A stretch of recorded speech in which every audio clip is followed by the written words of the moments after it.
Right, good morning and good evening, everybody. We are right on time. So, welcome to another session related to Semiconductor Special Interest Group. And today we have a very eminent professor, Dr. Ujjwal Guin, who was a student of our esteemed institute, BE College or BESU or IIEST. He is going to drive today's session. Let me introduce Ujjwal. Dr. Ujjwal Gui is currently an associate professor at the Department of Electrical and Computer Engineering in Auburn University. He received the Bright and Patricia M. Godboard Associate Professorship for his highest research, teaching, and service achievement at Auburn University. He received his PhD degree from University of Connecticut in 2016. He is actively involved in projects in the field of hardware security and trust, supply chain security, cyber security, as well as VLSI design and test. He has developed several on-chip structures and techniques to improve the security, trustworthiness, and the reliability of the integrated circuit. He co-authored a book, Counterfeit Integrated Circuit Detection and Avoidance. He also authored two book chapters, 30 journal articles, and more than 40 referred conference papers. His work has been recognized through several best paper nominations, awards, research grants, and prizes from various security competitions. One of his papers has been referenced in the White House 100-day reviews under EO 14017 report, specifically in the context of building resilient supply chains. This was dated June 2021. His projects are sponsored by United States Army, Air Force Office of Scientific Research, Secret Service, National Science Foundation, and Air Force Research Laboratory. He currently serves or has served several technical program committees in several reputed conferences such as DAC, HOST, DTS, Spain, VLSID, GLS VLSI, IS VLSI, and the blockchain. He is the vice program co-chair of the HOST and the student activities chair of VTS. He's a senior member in IEEE and a member in ACM2. So you can see that the introduction speaks a lot about this man, and we are very proud that he is from our same institute, IIEST, and Ujjwal today among with us, and he is going to present this topic. I hope that we have enough number of people. So Ujjwal, I think over to you, and we can get started. All right. Okay. Good morning, everyone. Thank you, Sumit, for introducing me. It's my pleasure to come here and show some of my work, but I will keep it towards some of the basics and then try to relate basics of VLSI testing and then relates to security. So today what I'm going to present is that how can you enhance microelectronic security in this globalized semiconductor era. Okay, so I'll kind of like try to describe some of the overall initiatives, what's going on, and what's its impact on security, and how we can kind of like improve kind of like what we can see for future research that you guys can think of.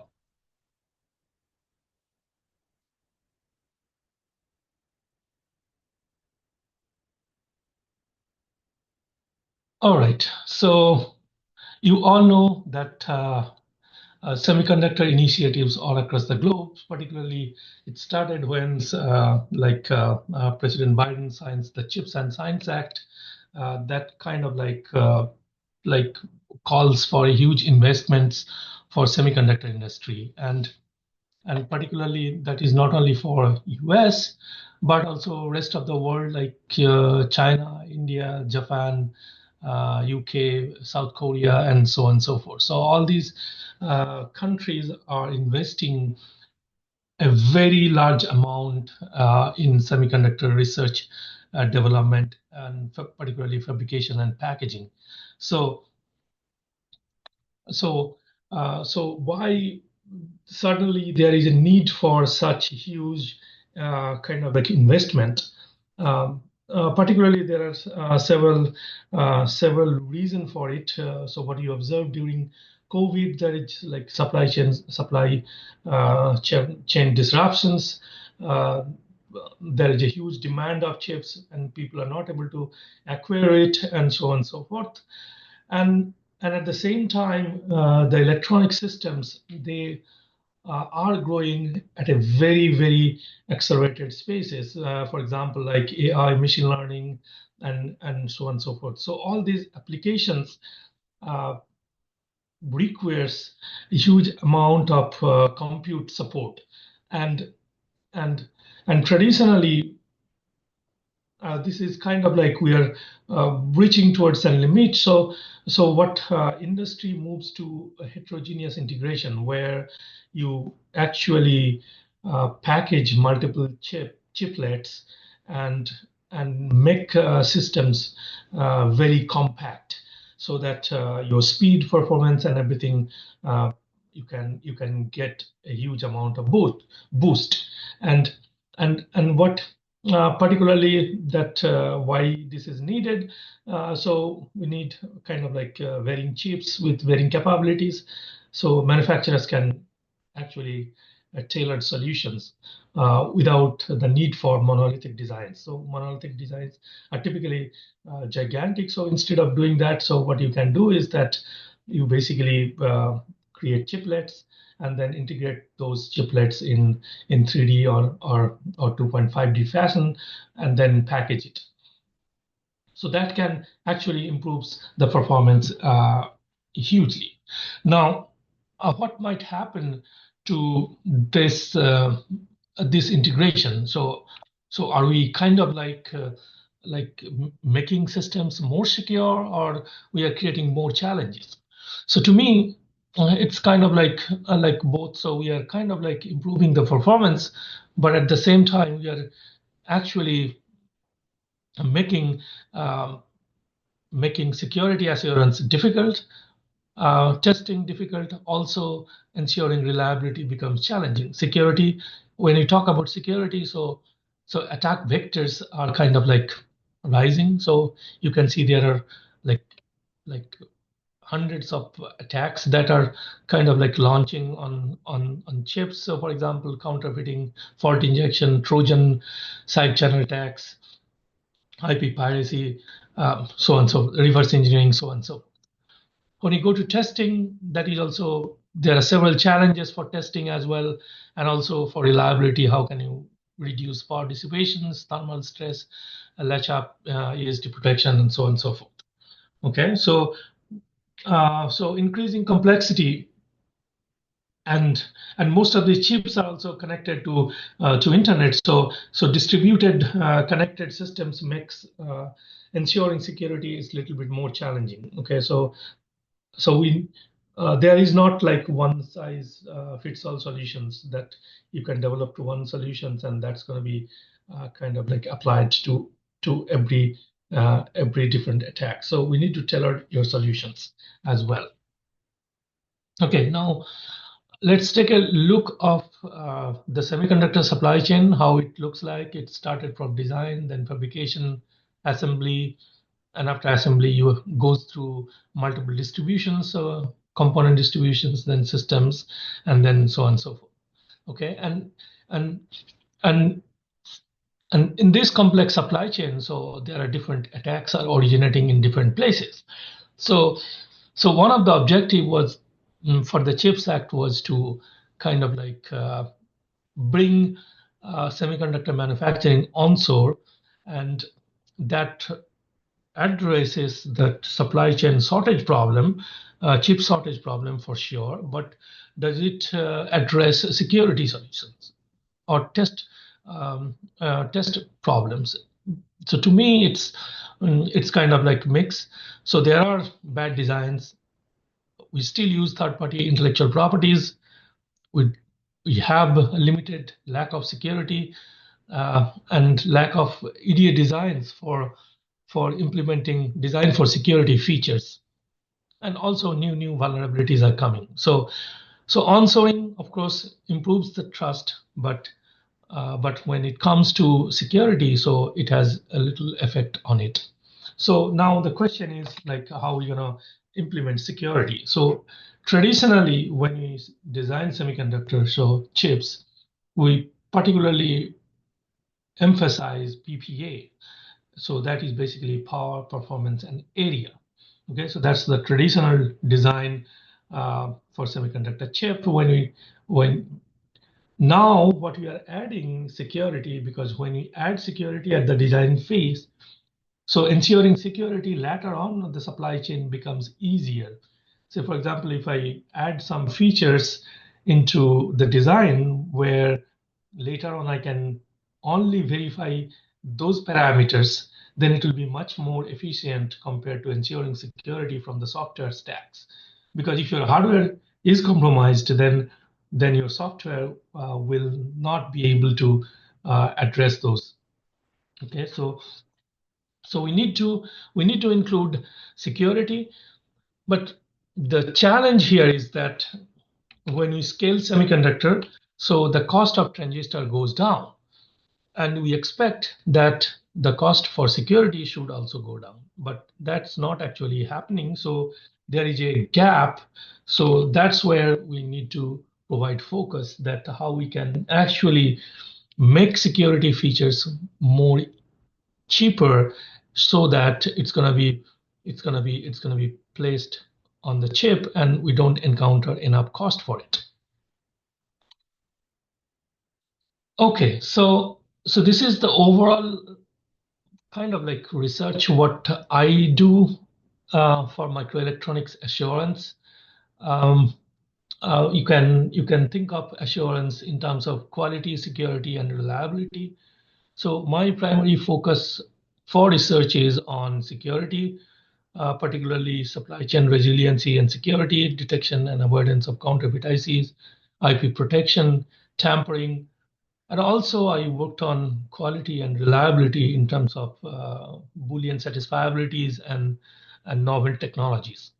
So today I'll not provide every detail. So I'll introduce some basic concept of VLSI testing, and we'll see one use case how the testing can help us to ensure security or undermine security, and that motivates to develop newer solutions and so on and so forth. All right, so VLSI testing, excuse me. We all know traditionally there are defects that appears from the manufacturing, and the testing tries to detect those defects. And if the defect is found, so we discard that chip. Okay, and how it can be done. So you can see that we have applied a pattern and we got a response. We applied another pattern, got another response. We continue doing so, and then what we do, from the simulations, we have correct responses, and then we compare the response getting out from the chip versus the stored response. So that's the basic idea of doing VLSI test. You apply some patterns, you collect the responses, and compare the responses with the stored response and see whether they match or not. If they don't match, so that means that's a defect, and you discard the chip. Now, this is called functional test. So you try to verify the functionality of the circuit. Basically, what you are evaluating a kind of like a gigantic truth table.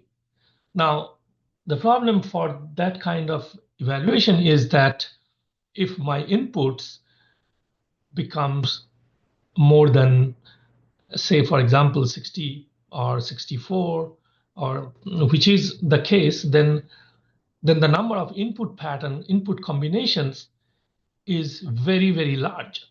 So you cannot apply all these inputs to each and every chip and find out whether they are working or not. So traditionally, you try to verify the functionality, but the functional space is so big, so you don't do it. That you don't apply all 2 to the power n input combinations and verify their functionality instead. So that's why kind of like functional test methods are not very efficient in detecting manufacturing defects. Now, the functional test, people use it for various reasons. So I'm not going in that direction. So what I'm simply saying is that it's not very efficient. So industry moves towards um, structural tests, and the structural test is called automatic test pattern generation, ATPG. Okay, and particularly what we are interested in combinational ATPG, and why we say combinational, that we're gonna talk in a while. But uh, but what it does is that how the combinational ATPG works is basically you try to find a defect, try to find a test pattern that detects a fault. Say, for example, in the previous example, you can see, so there is a defect somewhere, so we can model that defect a fault, and we can ask the tool to generate a test pattern for it. Now, where the defects will be present, so the defects can be present in any of the nets.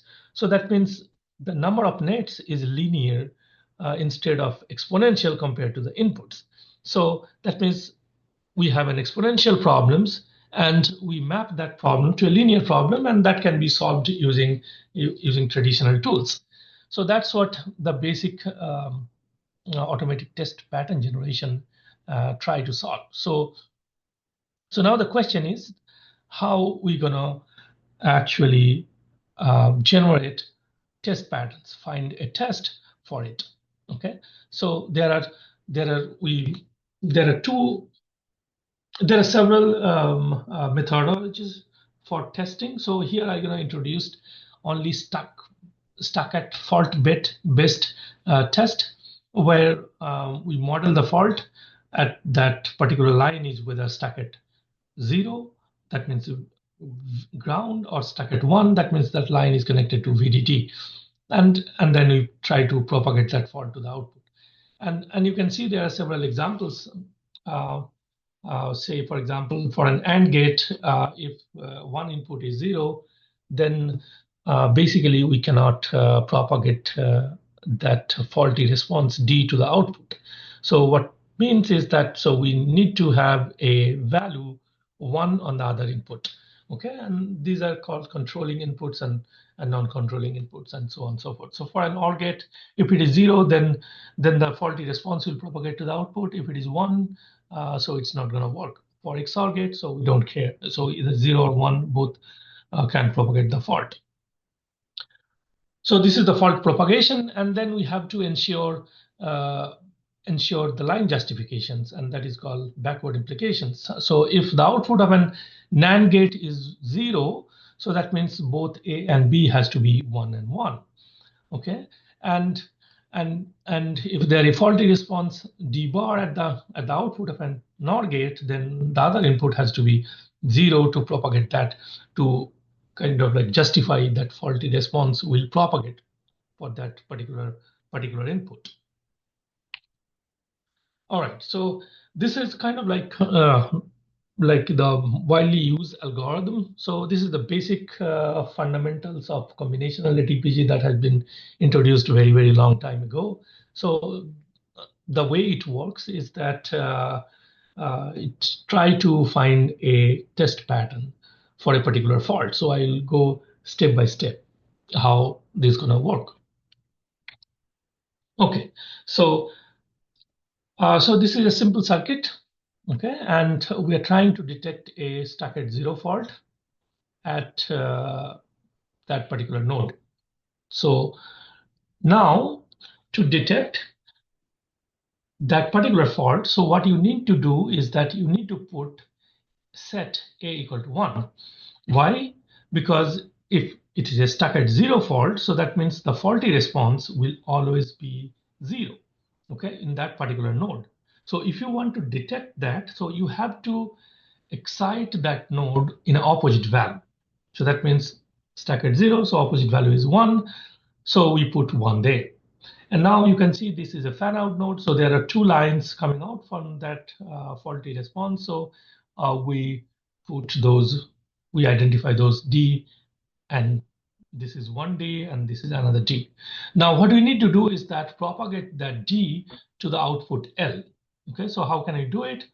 So for this get H, so what we need to do is that we need to put an 0 of the other input of the XOR gate so that this D propagates to the output of the XOR gate H.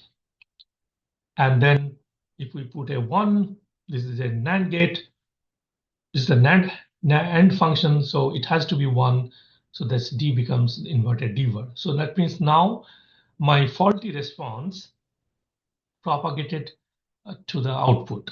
Now what we need to do is that we need to do now the backtrack, how all these lines can be set. So this is 1. So one of the inputs should be 1, okay, of that OR gate. And you can see this is an inverter, so 0 becomes 1. So there is no problem on that. So consistency, F is already set to 0, so no need to change anything. If there is a change, then you have to redo the whole activity again. Okay, so this is 0, so that means E and C has to be 0, 0. So that means B needs to be 0. Okay, now you can see that the pattern X 0, 0, 1, if we apply to a chip, okay, and if there is a fault, there is a defect on that particular line A, so that will produce an incorrect result. Okay, and that's what the basic fundamentals of VLSI testing, how we can generate a test to detect a fault. Now this is one of the first approach that that people had worked. There are many algorithms are there. They can speed up the process and so on. So they can detect multiple faults simultaneously and so on and so forth.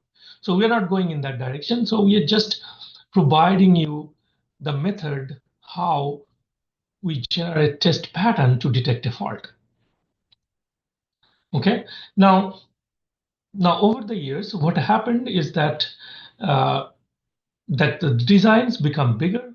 The designs have flip-flops. So what you need to do is that we need to implement design for testability.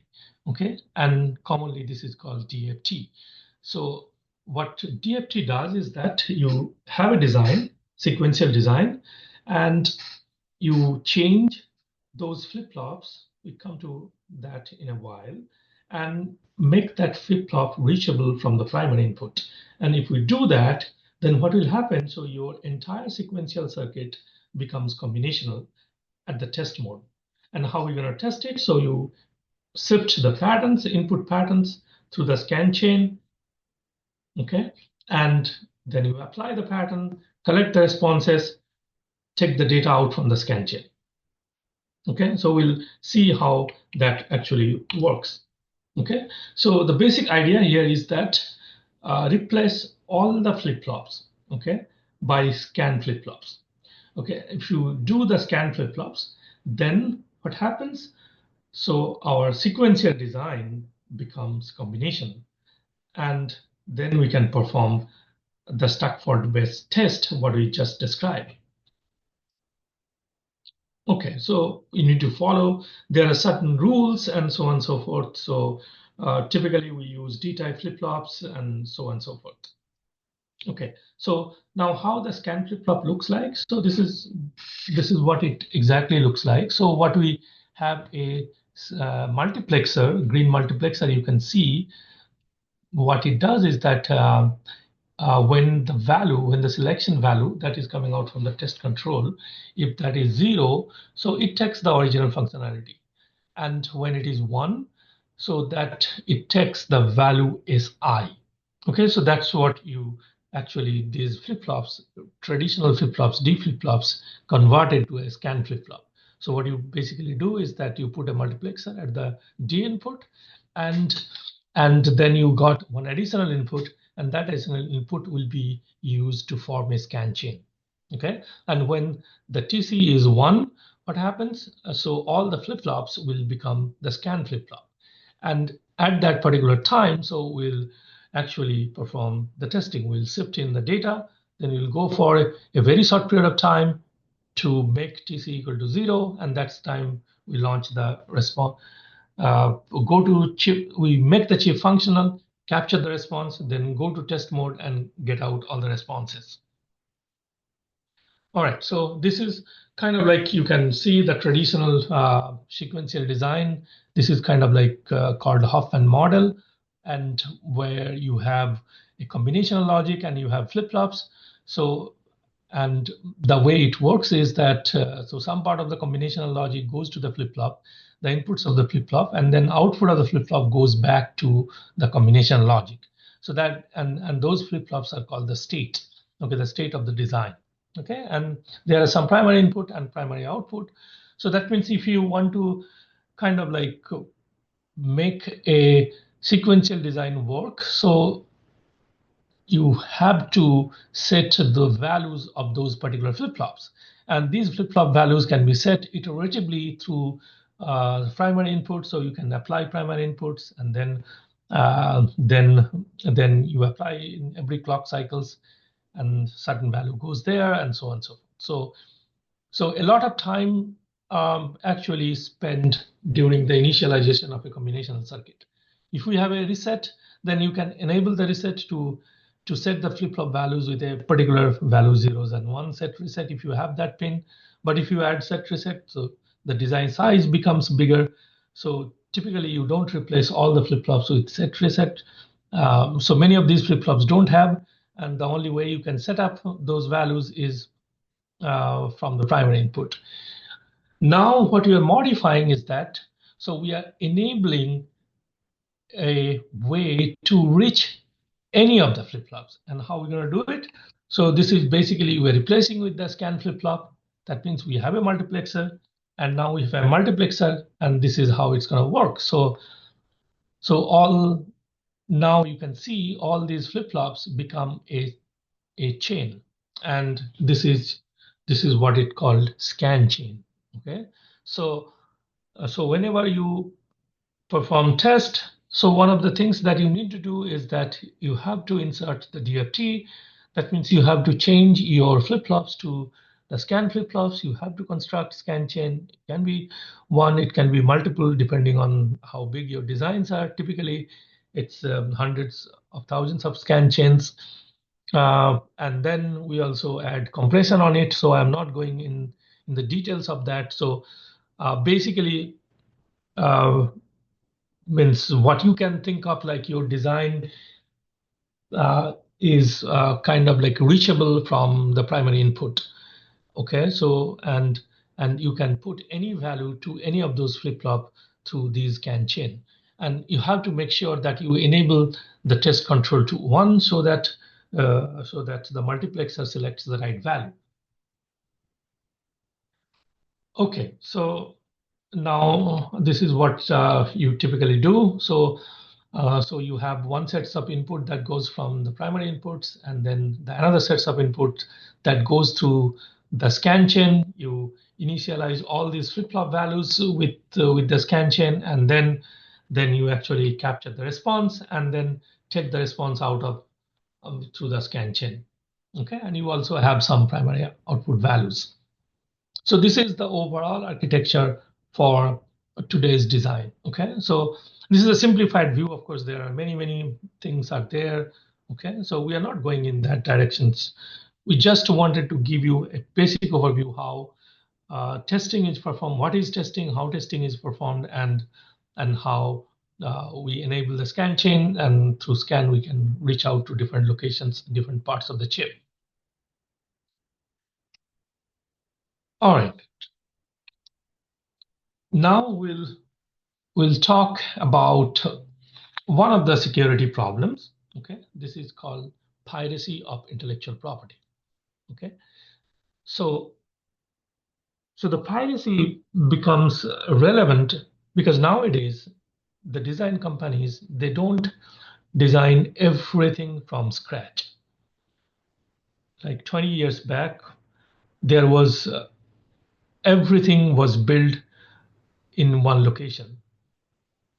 So from the design, writing VHDL Verilog code, to fabrication of chip, testing chips, and so on and so forth. Everything was done in one location. But the rapid growth of semiconductor makes that infeasible. There are only few companies who can manufacture. There are hundreds of different companies out there who provide IPs, and and and and the SoC designers who build chips, they basically develop some of their IPs, bought some of their IPs from somewhere else, integrate them, and then produce chips and then distribute all across the globe. Okay, and because of that, so we have problems. So the entire supply chain for semiconductor is now distributed all across the globe. Okay, and whenever you distribute your manufacturing, design, and test, so all sorts of untrusted entities come into picture: untrusted IP owners, trusted SoC designers, untrusted system integrator, foundry, assembly. So so it all depends on which side you are looking into. So so this is one of the objective of the CHIPS Act, was there that you bring everything on source so that you actually removes the untrusted part. So the manufacturing becomes efficient, but this is so intertwined and so global that it is practically infeasible to do everything in one place. Okay, and that causes the problems like IP piracy and different sorts of counterfeiting. Okay, you can see. Okay, and two problems that I'm going to address, try to address, and motivate you guys to think. So one is the overproduction and the IP piracy and cloning. So overproduction is like if you have a trusted foundry, then no problem. If you have an untrusted foundry, you send your designs, so they can manufacture additional chips, they can hide the yield information, source defective chips, and so on and so forth. So how are we going to prevent that overproduction part, which is not actually contracted?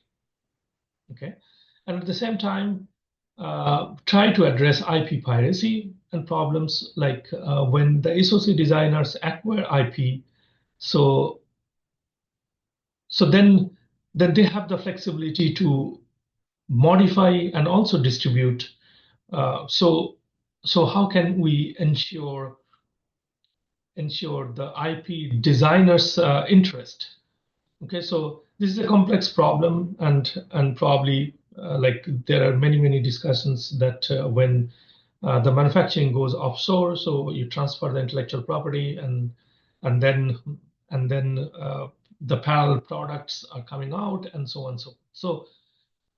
So how are we going to prevent that happening? So that means you still manufacture your chips at an untrusted location, but still you wanted to protect your design. Okay, so this is what like the simplified view of this this interaction looks like. So you have IP owners in one side, then you have SoC designers who designs those chips and then send their designs to foundry, offshore foundry. And now we are talking about 3D integration. So that means IP owners, they can also actually build chiplets and fabricate chiplets and so on and so forth, and then they can integrate as well. So this is what the interaction looks like. Now in this straightforward model, that the trust becomes a problem. Okay, so we don't trust. So you send your designs and then hope that they're not going to do anything else. That's the best you can do, because for fabrication you have to provide all the details. Okay, and if you provide all the details, then you lose your. So now, if you think about the overall architecture, so you have IP owners, various third-party IPs are assembled into an SoC design, and then SoC designer gives contract to the foundry, and then foundry produces chips. Okay, so and this is what happens: overuse happens, overproduction happens, and piracy happens. Okay, so this is kind of like the source where these threats are kind of like originating. So now the question is like, how we gonna make sure that we can prevent that happening? Okay, so in this a straightforward way, trust becomes a problem.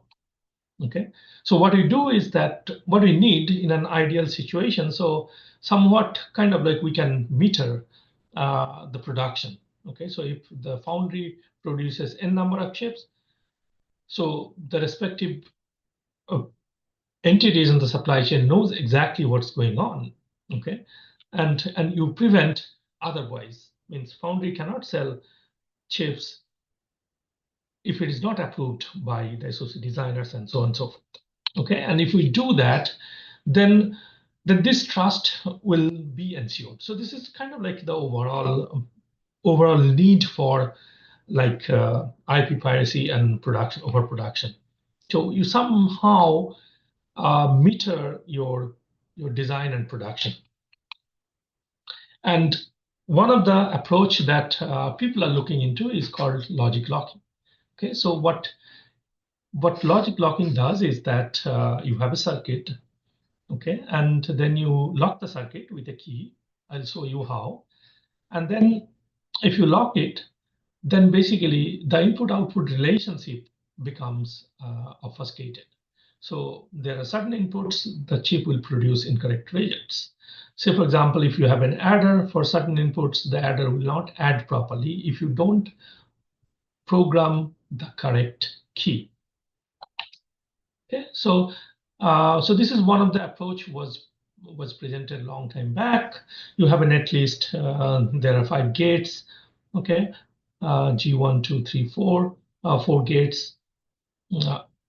Okay, 5 gates, and then you insert 2 XOR gates, GK1 and GK2, and then basically there are 2 keys, K1 and K2. You program through the chip, and your design now is locked. Okay, now you can so this is your original functionality, and then if you lock it, then your new functionality is dependent on K1 and K2. Now you can say, okay, so I see the gates GK1 and GK2, and from the gates I can say the value of the key. No, you cannot. So for GK1, the value of K1 is 0. Okay, because you can see that output of G1 is directly goes to G3. So if K1 is 0, so the nodes value N1 and N2 are the same. But if you see node 6, so instead of G5, so you put a NAND gate. So that means here you have to have a key of 1, because if you put a 0, then the functionality will be always reversed, will be complementary value. Now you can say that, okay, so I can see there is an inverter. No, of course you cannot, because you don't know the original functionality of the circuit. So just by looking into these gates, you cannot figure out what's the value of the key. Okay, so this was kind of like the solutions that proposed long time back. Now there is one attack that is called key sensitization attack that actually derives the key without knowing, without actually breaking the key. Okay, so how this is going to work? So you can put a stuck-at fault at the key line and then ask the ATPG tool to generate a test pattern. Okay, now here you can see that the same D algorithm that we talked can be applied here. So in this case, we don't need to sensitize the fault. So that means it doesn't matter which we put a stuck at 1 or stuck at 0, any fault you can put, and then ask the ATPG tool to generate a pattern.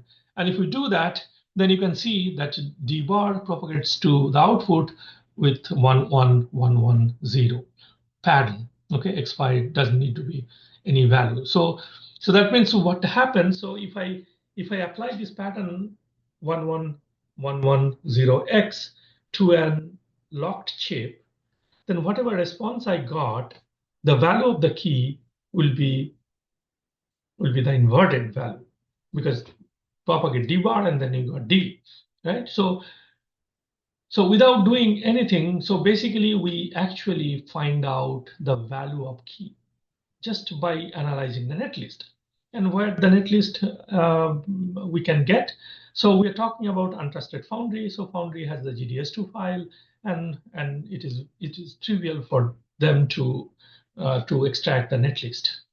And if you have the netlist, but you don't know the key, so you can generate these structural patterns. And then when you got an unlocked locked chip, and then you apply these patterns, and your key will be exposed. And if your key is exposed, then what will happen? So basically, the security, what you try to prevent for IP piracy, will be undermined. So you can't ensure. Then people proposed, okay, strong logic locking. So that means you need to somehow block the propagation of that fault to the primary output. And how are you going to do it? So you basically do pairwise key insertion. So that here, instead of one key, so you put GK1 and GK2. And now during test pattern generation, so you put a stacked fault at that particular D bar at that K1, but you don't know the value of K2. And if you don't know the value of K2, so the test pattern generation, so if you ask the IDPG tool to generate a pattern, it cannot generate a pattern because the D will be masked by the unknown.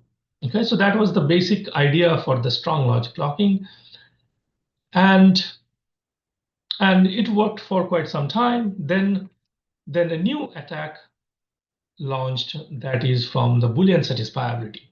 So I think I'm running a little bit of time, so I will skip the Boolean satisfiability part. How we're gonna kind of represent a digital circuits using CNF forms, and so on and so forth. Maybe some other day, maybe another talk, we can go dig into details.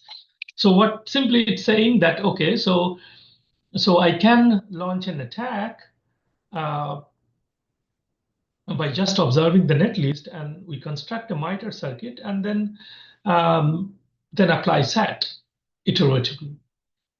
And if we do that, then any sorts of logic locking that we used before, that can be broken. Okay, so it will take a little bit of time to understand how the SAT attack works and how satisfiability works, why it's so efficient, and then how can you construct the MITRE, and then you actually derive the key. Okay, so this entire attack can be launched in simulations. You just need to have that the locked netlist, and one chip. Okay, this is called Oracle. So that means you can go to the chip, you can provide an input, you got the response.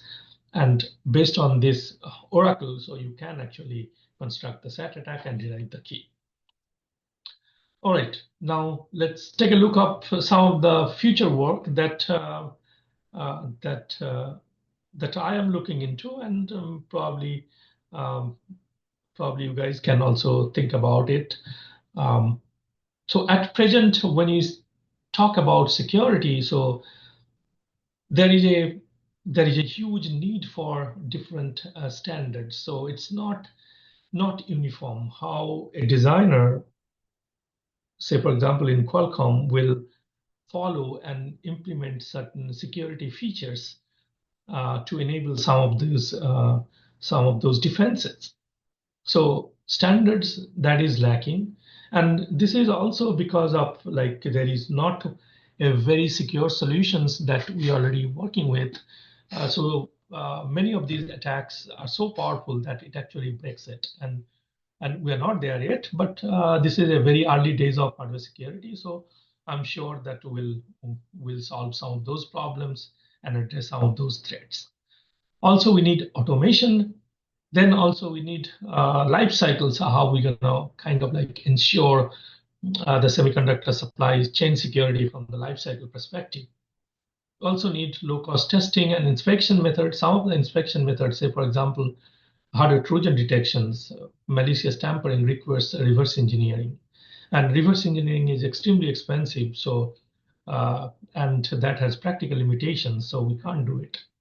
Okay. One of the things that also you need hardware upgrade, zero-day vulnerability. When some vulnerabilities are found, so you need to upgrade your hardware so that those vulnerabilities can be addressed.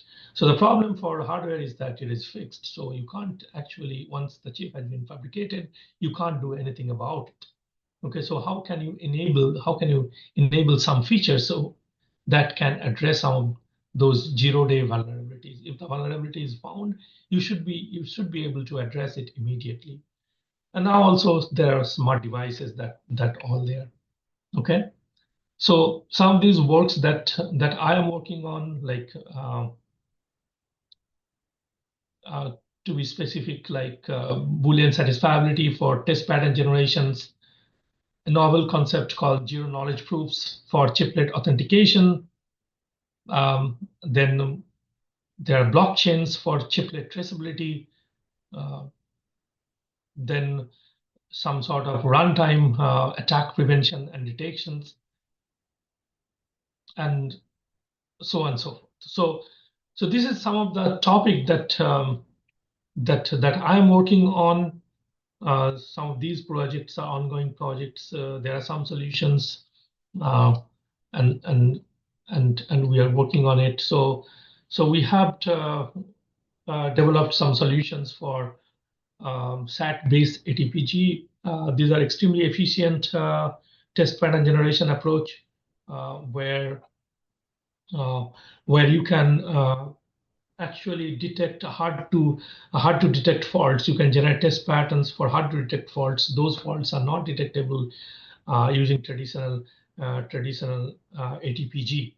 Okay, so I'm not going to go in details how we're going to do it, but this is one of the work. So if you guys are interested, so we can talk more. Okay, then there are zero knowledge proof based security. Here, basically, you try to ensure security without disclosing any secret. So it's basically an interactive process. So the prover and the verifier goes through a series of communications, and then from that you ensure that, okay, so this device is authentic and trustworthy. Okay, because there are many devices are clones, so they look exactly like the new device, but uh, authentic device, but they're not. So how can you actually make sure that the device you are getting is authentic? Okay, so there is one concept called physically unclonable functions are there, but the physically unclonable functions are kind of like vulnerable to different attacks, like machine learning model attacks, and so on and so forth. So we try to address some of those using zero knowledge proofs. The same thing can be applied to the chiplets. Okay, so you should have a trusted chiplet that can actually authenticate some of those chiplets. Those are manufactured offshore, and you don't have enough trust on it. Then, of course, blockchain. I'm not going to go details. So we have published several publications on how we're going to enable traceability, chiplet traceability using blockchain. We do have some infrastructures that prototype that actually shows these different bookkeepings and things like that. Again, there are runtime attack detection. So we proposed like whitelisting approach. So when the chip actually goes propagate through the internet, so some of the communications it actually goes through an logger, and if some sort of anomaly if they detect, so they keep track of that and then actually enable those logger states to the blockchain so that anyone from anywhere can identify it. We also have shown some kind of like the data recovery approach from the SRAM. So when you think about static random access memory, those are volatile memory. That means expect when you remove the power supply, so the contents are completely gone. But that's not true completely. So we have shown for the first time that when you use an SRAM chip for quite some time, so the data has an imprint on the stamp. An adversary can extract those imprints, okay, with very simple devices like a Raspberry Pi. You can read the stamp state and find out what was the data stored in that particular chip. So that means, so when you do recycling and discard your old electronics, so you have to be careful about throwing some intellectual properties and keys and things like that along with the chip. So you have to make sure you develop proper sanitizations so that the chips are completely free from any residual imprints. All right, so this is what the overall microelectronics security lab at Auburn. So currently I have 4 PhD students working with me, 3 master students, and a couple of undergraduate students. And also, I'm looking for a few more graduate students for PhD. I extensively work with industry and DoD. So some of the people's work with industry, some of them works with DoD. I have graduated 5 PhD students so far, and several master students. All of these guys are working in very reputed companies like Cadence, Intel, uh, Analog Devices, and so on and so forth. Also Qualcomm as well. One of my students, also an assistant professor at Auburn. Last year we hired her. Is a very bright student. And this is some of the news and some of our activities that we are doing at Auburn and some other places. You can go to my website and see my details. Okay, some of the lab equipments and infrastructures that what I have here at Auburn. We have a VLSI tester. We have some RISC machine for fault injection and side channel attacks. We have some aging devices and some very high-end oscilloscopes and things like that. All right, so I'll stop here today, and I'll be happy to take answers. Any questions? Thank you, Ujjwal. This was a fantastic session. And once actually you started double clicking from test followed by security, a bigger world got opened. Yeah, it is a big area of concern today. It's security part of it. European Union already started making a lot of strands on that. They started making cyber security standards. You mentioned about the standardization, the need of standardization, and I think European Union probably is the first guys who are trying to take steps towards it.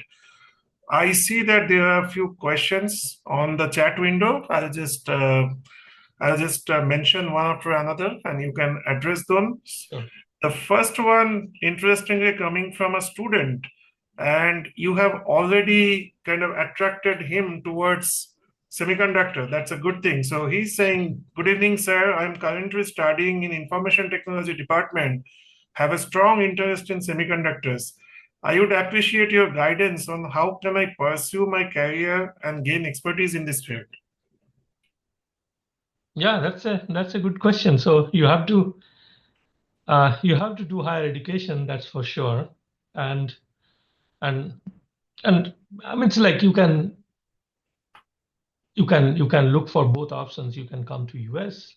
Also, you can join one of the IITs and work with companies like Qualcomm and Texas Instruments and so on and so forth. If you want to stay in India and explore that options that is there, but again, you can always come to US. There are means all many of the semiconductor research initiations are going on, activities are going on, and and yeah, I mean, it's like I mean, so we can. I mean, if you're interested on higher educations for PhD from, means like you can come to Auburn, you can come to many other places.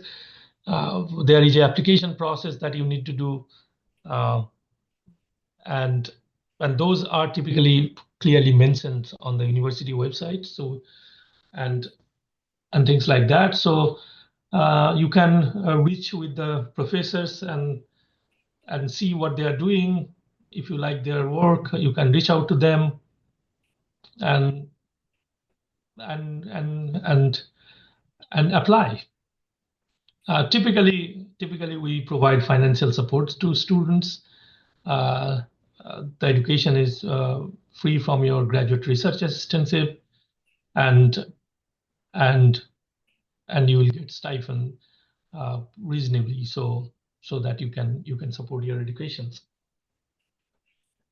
Yeah, absolutely correct, Ujjwal. And Shri, you are part of IT department. I'd strongly recommend you go and have a word with Professor Hafizur Rahman Yeah, from the same department. And Hafizur Rahman is very much strongly connected with a lot of us, including Ujjwal. So yeah, you can have a word with him.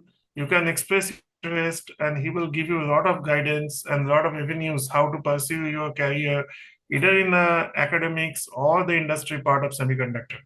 yeah, And yeah. Joel has also given a lot of pointers. You can explore those. Yeah. Typically, I typically visit B college once or twice a year. So I typically go with meet Hafizullah and also some other faculty, EC faculties as well. So yeah, That's so why yeah, you need talk to to catch Ujjwal next them. time, Yeah. surely. All right, the next question coming from Abharup, and already Abharup actually tried to answer that, but still I wanted your opinion also. Can ATPG identify transient or timing failures which are dependent on the test pattern itself? Well, so now means like what type of fault you are trying to detect. So that means like if you're trying to detect a TDF, maybe means you can sensitize the path in many different ways.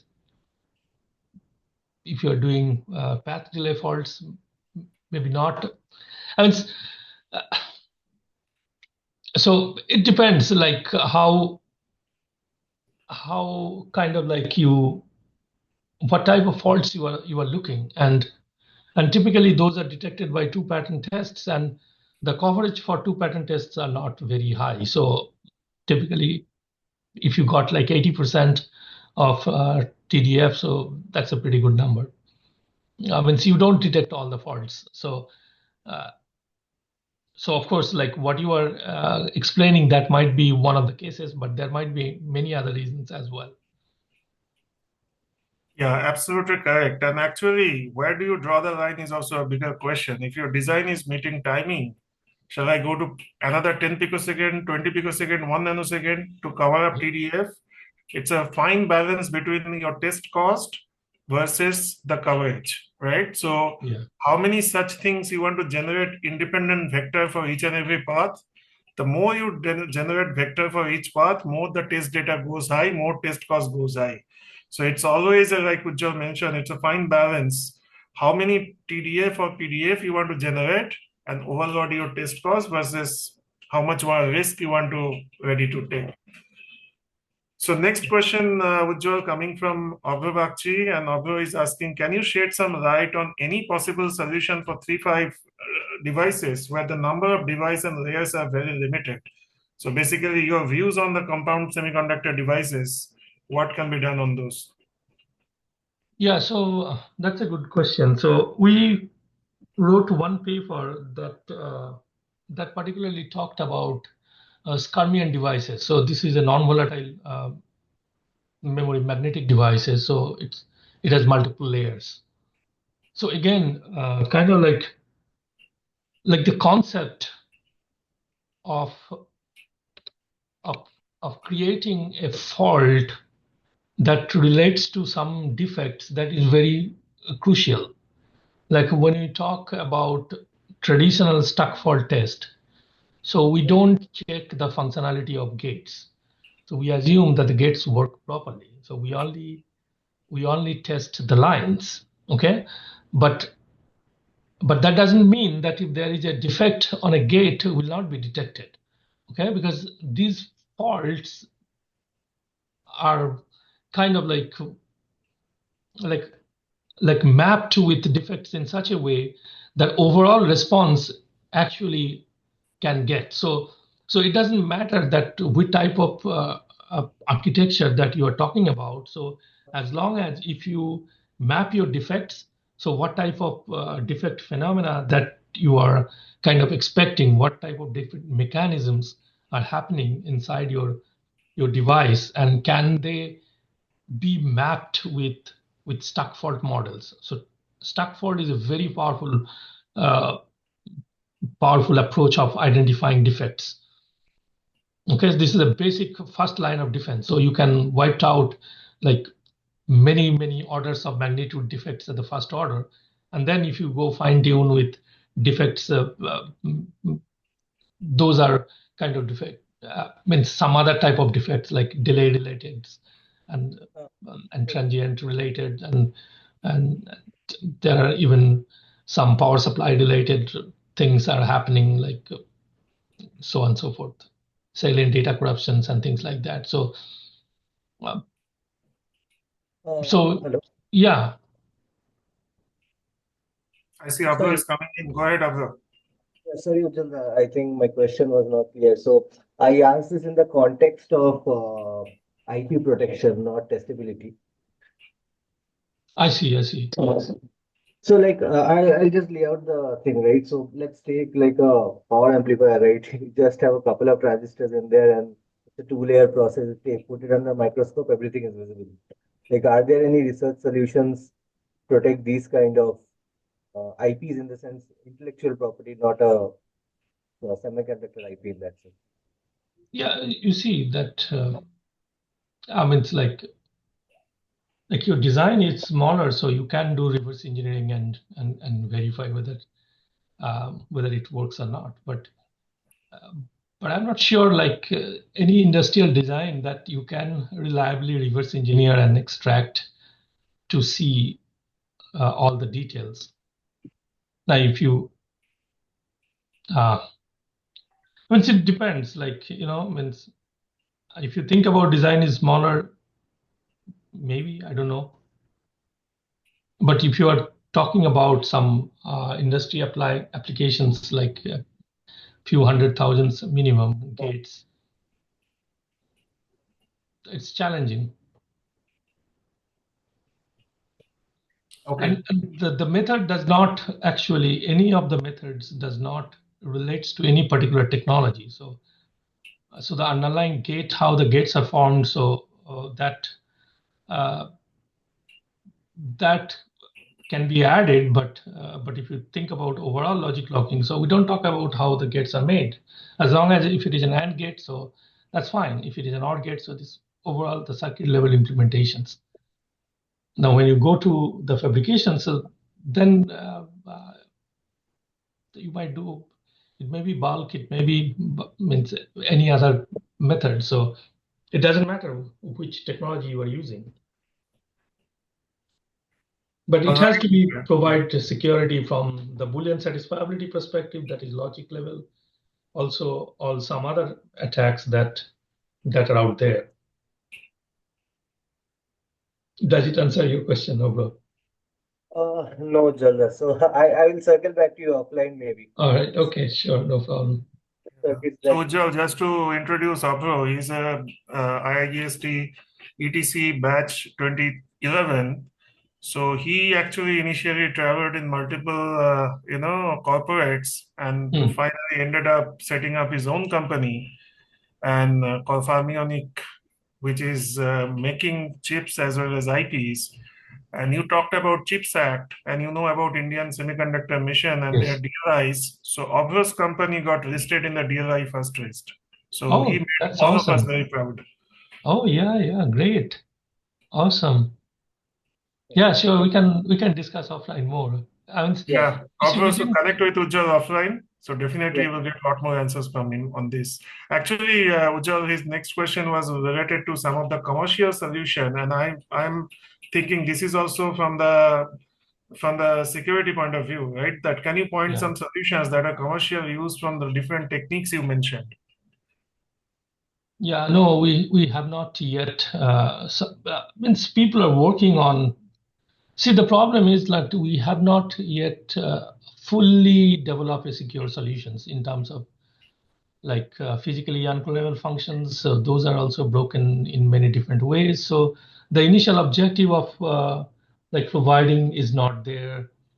Xilinx has some chips. They have generate on chip keys using POPs. That's the one I can know of. Then logic locking, the people used to work, but the SAT attack is so powerful and different ways that you can break it. So that didn't go anywhere. Counterfeit detection, yes, there are some ring oscillator based solutions or some other solutions that you can put on your design so that if the chips are used, so there is an effect like captured there. We didn't have anything in terms of tampering. The best solutions that what we have is kind of like image processing based netlist reverse engineering and image processing based approach. But again, so many of the hardware security and this supply chain security related stuffs are not properly documented as well.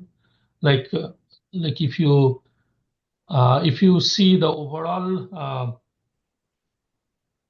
overall supply chain related issues, there are two databases that you can look into: common vulnerability database and common weakness database, CWE and CVE. MITRE actually maintains those with Intel and some other companies. So there you can find out all the attacks, all the real time attacks actually happened on semiconductors, on hardwares. So you can look into those. Those are real exploitations happened, or people found the bugs on those on different chips. In terms of solutions, I don't know. I don't know for sure who uses what. Synopsys is doing trying to implement security in their design flow, like CAD when you synthesize designs and things like that. So you can add features to it. But again, so I don't know the latest status what who is using what. Yeah, because the topics that you covered, right? Like given the geopolitical situation, cheap foundries in China, and you're not trusting China, these are real issues. Yeah, sure. It's like it doesn't need to be always China, but of course, like an untrusted. It's much easier to kind of like insider threat. Means those insider threat can be somewhat related to piracy and stealing and things like that. It happened to be some of the Chinese, but that's yeah, but Yeah, thanks, Ujjwal. And it's already 8 minutes over time. On behalf of GAABESU and the Semiconductor Special Interest Group, I thank you for hosting this session. It was definitely intriguing, and you can see that the strong engagement here, which was our target to generate the interest as well as connect with some of the alumni who can help out the students and some of the young professionals. Thank you again for your time and this talk. And I'm sure that offline people may connect with you and take the discussion forward. Thank you, everybody. Thank you.